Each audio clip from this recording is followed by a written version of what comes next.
आज रिसेंटली मेरा दोस्त है, उसने मुझसे एक सवाल किया कि यार मेरे पास में ना प्रवीण, मेरे पास में 2 लाख रुपए हैं, तो 2 लाख रुपए में कोई मुझे ऐसा है कि बिजनेस गाइड करो कि मतलब उसमें मुझे प्रॉब्लम आगे जाके दिक्कत ना आए और मेरा वो बिजनेस है वो भी धीरे धीरे ग्रो करे।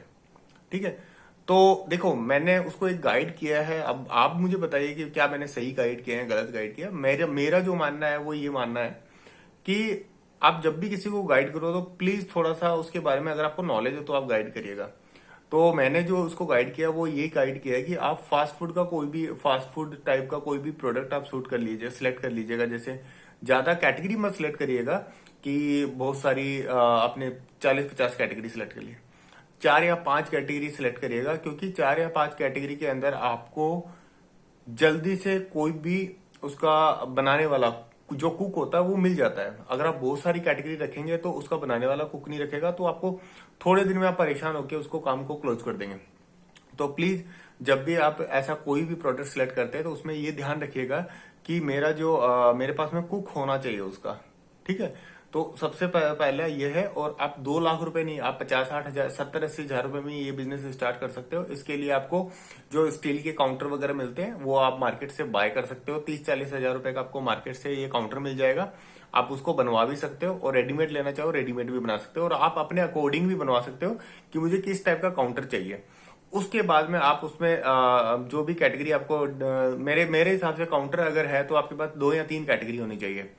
ठीक है। इसके अलावा आप उस काम को एक मतलब इस तरीके से कर सकते हो कि आपको जब भी आप काम करते हो, जैसे मान लो मेरा ये मानना है पर्सनली कि जब भी आप काम करते हो आपको ये मान के चलना है कि पूरा 100% उस काम को देके आपको ये होना चाहिए कि मुझे आने वाले 6 महीने के अंदर ये जो स्टील के काउंटर है या शॉप है, अगर आप मतलब शॉप है जो भी आपका मन करे, मेरे इस एरिया इस लोकेशन में आने वाले टाइम में 2 या 3 मेरे नाम से काउंटर होने चाहिए। 1 साल बाद में कम से कम 5 या 6 काउंटर होने चाहिए। 2 साल में कम से कम 10। मतलब अपने बिजनेस को आप इस लेवल पे देखेंगे तभी आप जहां पे मतलब आप चाहते हो कि मुझे ये मतलब लोगों को मेरे बारे में पता होना चाहिए कि हाँ ये उस नाम से काउंटर चलता है, तो वो तभी हो पाएगा जब आप ये सोचेंगे। अगर आप ये सोच रहे हो कि मेरा बस एक काउंटर चल रहा है, एक काउंटर से मेरी कमाई हो रही है, तो आप कभी भी उस मुकाम पे पहुंच नहीं पाएंगे जो अपन चाहते हैं। तो प्लीज आप थोड़ा सा अपने आप को विस्तारवाद पे लेके चलिए कि मेरे को आज ही मैंने काउंटर ओपन किया है, आने वाले 3 महीने, 4 महीने, 6 महीने बाद में मेरा एक काउंटर एक इस लोकेशन पे होना चाहिए। 1 साल बाद में इस लोकेशन पे मेरे 2 काउंटर होने चाहिए। और धीरे धीरे उसको आप कन्वर्ट करिएगा अपने ब्रांड्स के लिए। ठीक है। तो आप जब जैसे जैसे ब्रांड्स में कन्वर्ट होगा ऑटोमेटिकली लोग आपको जानना स्टार्ट कर देंगे। तो प्लीज थोड़ा सा मेरा यही कहना है, कभी भी आप अगर 2 लाख रुपए है तो आप कपड़े का शॉप में मत जाइएगा, क्योंकि कपड़े का जो बिजनेस है उसमें आपको प्रॉफिट का कभी पता ही नहीं लगेगा।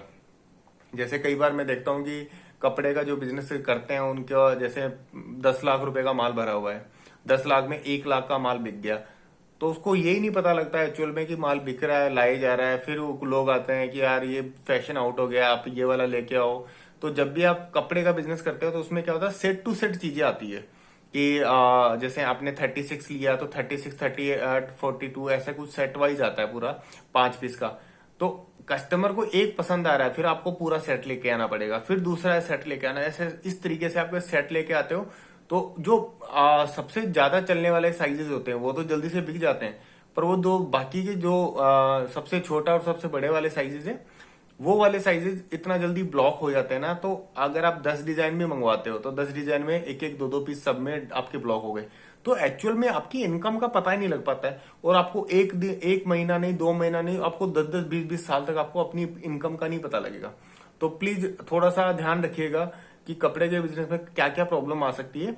और बाकी आप भी मुझे गाइड करिएगा कि कौन सा ऐसा बिजनेस होना चाहिए जिसमें और भी अच्छापन कर सकते हैं, और मैं भी आपको हेल्प कर सकता हूं। अगर आप फ्रेंचाइजी बिजनेस में जाना चाहते हो, किसी भी टाइप की फ्रेंचाइजी में जाना चाहते हो और आपके पास में अच्छा खासा इन्वेस्टमेंट है 10 से 15 लाख रुपए, तो प्लीज आप मुझे मैसेज कर सकते हैं और कमेंट कर सकते हैं। मैं आपको एडवाइस करूंगा और अच्छा एडवाइस करूंगा। ऐसा कभी भी गलत नहीं बताऊंगा कि आपका पैसा वहीं पे डूब जाएगा।